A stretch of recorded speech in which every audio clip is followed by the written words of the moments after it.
முதல்ல நீங்க சொன்ன அந்த அரசியல் கட்சிகள், அப்புறம் ஃப்ரிஞ்ச் எலிமென்ட்ஸ், அப்புறம் அந்த மாரி சில தனி நபர்கள், ஆக்டிவிஸ்ட் அப்படின்ற ஒரு கவர்க்குள்ள வரவர்கள். இவர்கள்லாம் எந்தெந்த காலகட்டத்தில் இந்த மாரி பேசுறாங்க அப்படின்னு நம்ப ஹிஸ்டாரிக்கலா ஒவ்வொரு டைம் பீரியடும் பார்த்தோம்னாலே, நம்மளால அனலைஸ் பண்ண முடியும். ஏன்னா, அவங்க மோடஸ் எப்பவும் ஒண்ணு தான். காலமும் அதுக்கேத்த மாரி ஒண்ணாகவே இருக்கும்.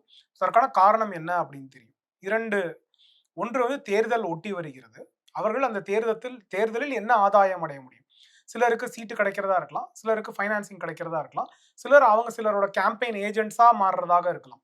அவர்கள் அஃபிஷியல் கேம்பெயின் ஏஜென்ட்ஸா இருக்க மாட்டாங்க. ஆனா, அவர்கள் சார்ந்த கேம்பெயின் ஸ்டேட்மெண்ட்ஸ் இல்ல அவர்களுக்கு எதிர்க்கட்சியாக இருக்கவர்களுக்கு ஆன்டி எலிமெண்ட்ஸா பேசுவதற்கான ஏஜென்ட்ஸாக்களாக இருக்கலாம்.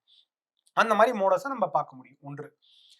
இந்த காலகட்டத்தில அவர்களுக்கு இன்னும் முக்கியம் ஏன் இத பண்ண வேண்டும் அப்படின்னா, அரசியல் சார்ந்து தி அ தாவேகா அப்படின்ற ஒரு அரசியல் கட்சி, விஜய் சார்ந்து இன்னைக்கு தமிழ்நாட்டுல ஒரு 3வது பிளேயராக வருகிறார்.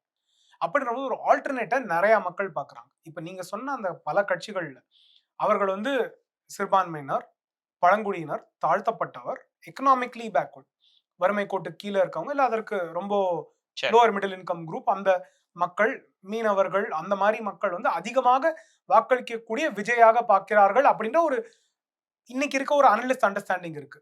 அந்த மாரி இருக்கும்போது, அதுதான் இவங்களோட மேஜர் வோட் பேங்கா இன்னைக்கு கருதப்படுகிறது.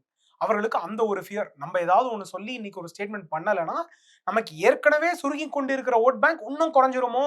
அப்படின்ற ஒரு ஃபியர் ஃபர்ஸ்ட்.